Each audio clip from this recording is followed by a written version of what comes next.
السلام عليكم اخوان اخوات، كي دايرين؟ لاباس عليكم بخير؟ مرحبا بكم البنات في فيديو جديد على قناتي قناه ندى لابيطا. اليوم ان شاء الله غادي نحضر واحد الوصفه اللي فعاله وزوينه بزاف بالنسبه للناس اللي كتعاني من نزلات البرد. بالنسبه الناس اللي كيعانيو من البرد، نزلات البرد، السعال، الكحبه، البنات اللي كتكون يعني عامره، كتحسوا بالصدر ديالهم عامر وسخون، وحاشاكم كتخرج واحد التلخيمه اللي كتخرج بصعوبه وكيخرج فيها واحد اللون اصفر، و كما كنقولوا كتلصق هذيك البلعم، ما كيبغيش يخرج، هذيك التلخيمه حاشاكم ما كتقدرش انها تخرج، بزز حتى كتخرج هذه. وبالنسبه للناس اللي كتعاني من الحساسيه، من الضيقه، الربو، زوينه بزاف هذه الوصفه البنات، نتمنى تجربوها وتداوموا عليها وتردوا عليا الخبر. المهم بالنسبه للوصفه البنات ما غاديش نطول عليكم، اللي هي سهله وبسيطه. انا غادي نحضرها دابا وغادي نشاركها معكم. كما كتشوفوا هنايا البنات عندنا مقادير اللي ساهلين وبساط ولكن مفيدين. عندي هنا من مزيانه حتى الناس الكبار وحتى الصغار كذلك، الوليدات الصغارين اللي كيعانيوا من الكحبه والسعال وحتى الضيقه. غير هو المقدار البنات مختلف بالنسبه للكبار والصغار. عندنا هنا البنات حب رشاد، عندنا سكينجبير اللي هو كناخذوه البنات يعني كنطحنوه على ايدينا، يعني ما تنشريوش غبره هكا، كنكونوا يلا طاحنينو. انا هذا يلا طحنته غير هاد السيمانه، غير هاد الحد اللي داز. المهم وهذه هنا عندنا الحبه السوداء. الحبه السوداء البنات ماشي هي السانوج، ماشي هي السانوج داك الكحل، لا، الحبه السوداء بوحدها كتكون بحال العدس، هي وهي فيها بحال الكحال، المارو بعدا. ماشي هي حب رشاد. الناس اللي كتقول بان الحبه السوداء هي حب رشاد، لا، هي السانوج عفوا. المهم ماشي هي داك الكحل السانوج، لا. حبه السوداء كتكون بحال العدس مدوره. المهم انا ما عنديش هنايا حبه باش نوريها لكم، عندي هنا غير مطحونه، كنت ديجا شريتها، هي بحال العدس وطحنتها. كاينه اللي كتكون فري بنات وكاينه اللي كتكون مزوره، يعني حاول تاخذوا من عند الناس اللي ثقه، يعني عارفين وكيجيب هاد الاعشاب مزيانه، ويعني ما كيجيبش الحوايج اللي مزورين. وعندي هنا العسل البنات، العسل الحر. بالنسبه للعسل ضروري خاصو يكون عسل، اما العسل الحر، المهم العسل ديال الزعتر، ولا ديال الزعتر، المهم، ولا العسل الحر، ولا ديال الكاليتوس، المهم عسل يكون الحر، يعني سيله تكون ماشي العسل العادي. ضروري كناخذوا البنات هذا العسل هذا وغادي نخلطوا هاد الحب رشاد البنات، خاصو يكون مطحون. المهم ملي ما متوفرش عندهم مطحون، انا ما بغاش يتطحن ليا، المهم خاصو ديريه هكا خضر، ما تحمريش وما تقليه ما حتى شي حاجه، غير ديريه بحال هكا يطحن خضر. انا ما بغاش يتطحن ليا بحال هو خضر كيتعلق في الماكينه. المهم ما طحنتوش، غادي نديرو بحال هكا خضر، غادي نديرو. وعندي هنا كما قلت لكم سكينجبير.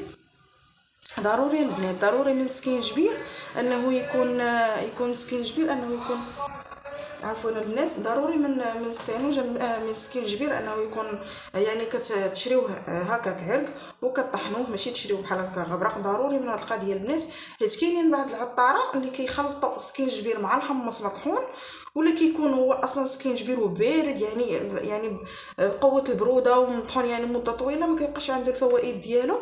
ولا كما قلت لكم كاينين بعض العطارين اللي ما تيخافوش الله وكيخلطوا سكينجبير مع الحمص مطحون هكا، يعني باش راكم عارفين، باش تعطيهم واحد الكميه كبيره. وسكينجبير راه غالي باش انه يدير غير سكينجبير بوحدو. ايوا المهم تاخذوه عرق وطحنوه ديك الساعه حداه. وهذه الحبه السوداء كما قلت لكم، الحبه السوداء راه كنقولها ونعاودها، راه ماشي هي السانوج البنات داك الكحل كما كنعرفوا حنا السانوج كنعرفوه كاملين. المهم هذا راه هي كتكون بحال العدس، هي كحله بحال هكا كتبري. المهم هي هذه.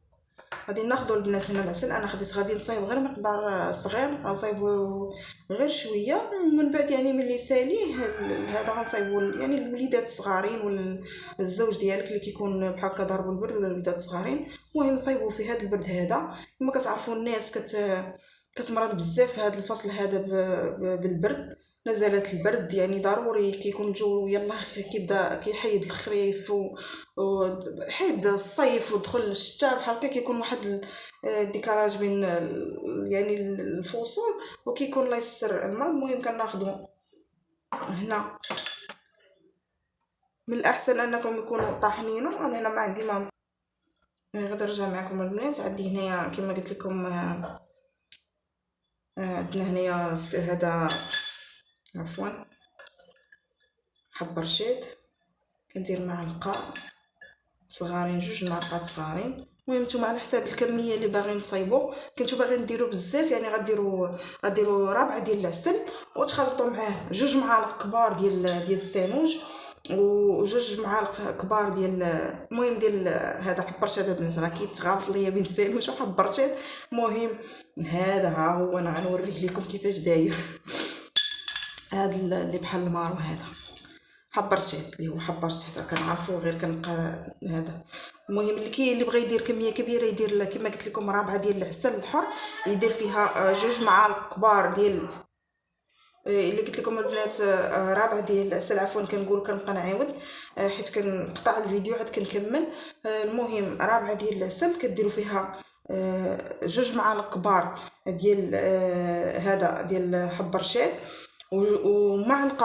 معلقه صغيره ديال سكينجبير وديروا جوج معالق كبار ديال الحبه السوداء. المهم انا هنا درت غير شويه ديال العسل، درت جوج معالق صغارين ديال حبرشاد.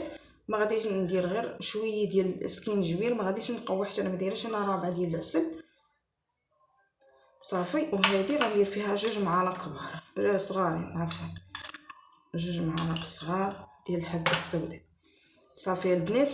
غادي نخلطوهم مزيان، غادي نخلط هاد المكونات البنات وغادي نخليوه في واحد المكان اللي هو مظلم. غتخليوه تحت البوطاجي شي بلاصه مهم مظلمه اللي ما بحال هكا ما تشوفش الضوء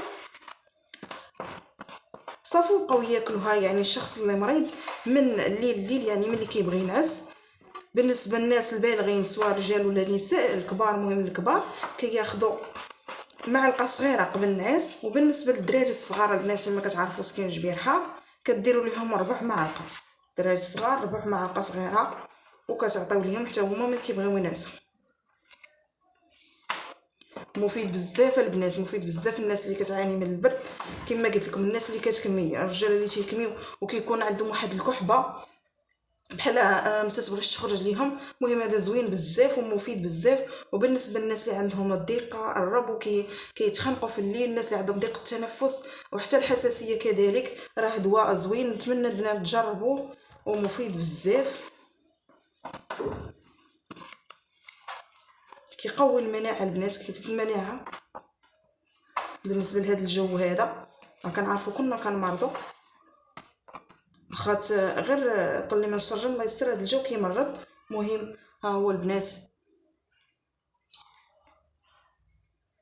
كما كتشوفوا ضروري البنات خاص يكون العسل الحر ولا عسل ديال الدغموس. مهم عسل طبيعي ماشي عسل عادي من الاحسن. وهاد المقادير البنات يعني كما قلت لكم الطريقه ديال التحضير قلتها لكم. قلت لكم الا كنتو غادي نديروا واحد الكميه اللي كبيره ديروا مثلا ربعه ديال العسل، غادي نديروا فيها جوج معالق ديال الحبه السوداء مطحونين ما محمرين حتى شي حاجه كما هي، وجوج ومعلقه صغيره عفوا ديال السكينجبير كما قلت لكم حتى هو يكون طري او مطحون يعني على ايديكم يعني على عينيكم كتشوفوا. وهنا هذا عندنا حب رشيد حتى هو جوج معالق كبار حتى هو ما محمص ما حتى شي حاجه خضر مطحون. اللي ما يعني ما تطحنش ليه يمكن ليه يديروا غير بحال هكا حب كما درت ليه انايا. والمهم العسل ضروري يكون انه عسل حر. نتمنى البنات تجربوا هذه الوصفه وتردوا عليا الخبار. الصراحه راها زوينه بالنسبه للدراري الصغار وحتى للكبار. يعني كاينين الدراري الصغار اللي ما كيبغيوش يشربوا السيرو كيلقاو فيه واحد المذاق اللي هو شويه اما فيه واحد المذاق اللي مزعج ما كيقدروش انهم ياكلوا. بالنسبه لهاد الخلطه هذه راه فيها العسل الحر كتجيهم حلوه يعني كتجيهم بحال كياكلوا في شي حاجه حلوه يعني ما غاديش ومفيده جدا يعني ما غاديش ما يبغيوهاش ضروري غياكلوها حيت فيها الحلاوه وما كيبغيو الحلاوه الدراري الصغار. ما غتكونش غادي تقويش ليهم غير شويه حيت باش ما يحسوش بهذاك ديال السكينجبير. حنا ما قويناش هنا السكينجبير المهم سكين جبير ماشي مضر البنات، ولكن بالنسبه للدراري الصغار راكم عارفين ما خصناش نقويو ليهم. المهم البنات نتمنى تكونوا عجبتكم هذه الوصفه وتجربوها، والله يشافي الجميع. وشكرا لكم البنات، بارطاجيو هذا الفيديو، بارطاجيو لاول مره كيشوفوا البنات هذا الفيديو هذا، اشترك معايا في القناه، اشترك معايا في القناه ودير جيم البنات، ديروا جيم البنات. الله يجزيكم بخير الفيديو ديالي، ونتمنى تجربوها البنات وتردوا عليا الخبار. صافي المهم هذه غادي نديرها في واحد البلاصه اللي مظلمه ونخليها حتى يعني الوقت اللي كتبغي تناوليه وكناخذوا منها كما قلت لكم. السلام عليكم البنات، بارطاجيو الفيديو، لي لايك واشتركوا معايا في القناه، وبسلام عليكم.